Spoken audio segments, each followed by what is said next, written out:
susunod ang pinuntahan kong binyag. Kinuha nila akong ninang without my knowledge. Tapos, wala kasi akong gift. Sabi ko, cash na lang, mas convenient. Tapos, may naka-assign palang gift na ibibigay para sa bata. Sabi ko sa parent, wala akong gift because I was not aware of that instructions na may assigned gift. Before ko sabihin na cash na lang, sabi ng nanay, strictly no gift, no souvenir. So ayun, di ko na lang binigay yung cash gift ko. Kumain na lang ako, tapos umalis na. Yung assigned gift ko pala ay yung Rascals and Friends tape diaper. 2 jumbo pack, large size. Tapos disappointed pa yung nanay sa akin. Sabi niya, ako lang daw yung walang gift. Instead daw na 12 gifts kasi 1-year-old yung anak niya. Naging 11 gifts na lang. Yung first gift palang paldo na yung nanay at tatay. 18K gold earrings. Tapos yung second gift ata ay parang smartwatch. Super tuwang-tuwa yung nanay. Kinuwento ko sa asawa ko yung nangyari. Binalik niya yung 550 na pamasahe ko. Tapos sabi ba naman sa akin bakit di daw ako nag-take out. Buti na lang, masarap yung catering. Nag-take to ako. Pero di naman ako nag-Sharon. Sayang din yung pamasahe ko. So after siguro mabasa nung nanay yung aking mga post, binlock niya na ako. Pinamukha pa nung nanay na yung assigned gift ko ay ang pinakamura. Imagine, yung first assigned gift is 18K gold earrings. Mahal. Pinost ko siya sa group namin. Sabi ng isang mami, malamang sa malamang daw na panakiputas lang ako or nagkulang na sila ng ninang. Kaya very short notice daw yung invitation. Nasaktan ako doon. Baka nga totoo yung sinabi. Ang daming pauso ng mga new generation of parents ngayon. Gumagawa ng new set of toxic Filipino tradition kasi na-dispose na yung iba. Bakit pa kasi ganyan ngayon ang mga binyagan? May mga mandatory gifts pa. Anong pakuluyan? Parang yung pinuntahang binyag ng mother ko, may paganito pa.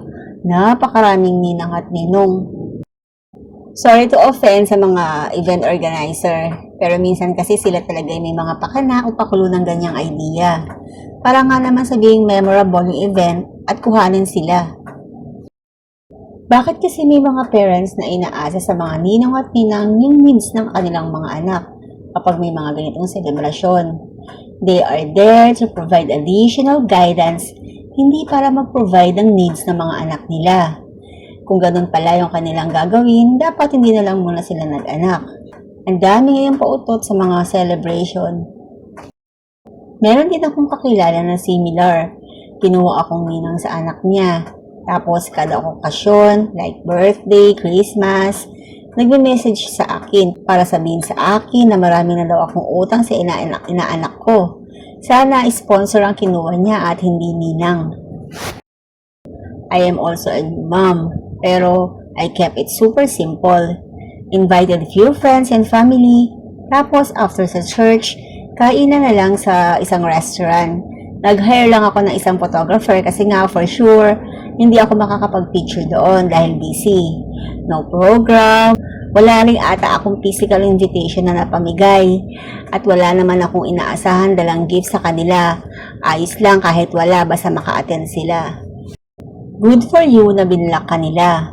Kasi for sure, every occasion like Pasko at birthday, may specific gift yan na hihingin sa'yo. In short, ipapasa sa iyo ang pagiging motherhood nila. Grabe, may mga paganyan na pala ngayon. Nung nagpabinyag ako sa baby ko, praning na praning ako. Kasi baka ma-offend yung mga godparents kapag naglagay ako ng any suggestion na i-gift nila. With or without gift, blessings pa rin na pumunta sila at naglaan sila ng oras para sa aming anak. Hindi lang naman sa binyag nangyayari yung ganyan. Kahit sa kasal, pag ninang at ninong ka, you are required to pay for a particular supplier. May relatives ako na on the spot naging ninang. Siya yung pinagbayad ng lights and sound system. Naalala ko tuloy yung sabi ng tatay ko nung nagdibo ako. Ayaw niya na mag-assign ng mga invites ng gift. Option nila kung meron or wala. Kasi nga, kaya natin sila ini-invite to share our blessings, not to give them a burden. Yung pinsan ko, in-invite ako sa birthday ng inaanak ko. 7 birthday sa Jollibee daw. Tapos, inassign ako sa 7 Blue Bills. Ikain ko na lang kaya sa labas tong 1K ko at naging masaya pa ako. Wala namang problema sa akin na bigyan ng gift yung bata kasi inaanak ko siya. Pero yung bigyan ka ng toka, ewan ko na lang, wala talaga akong masay.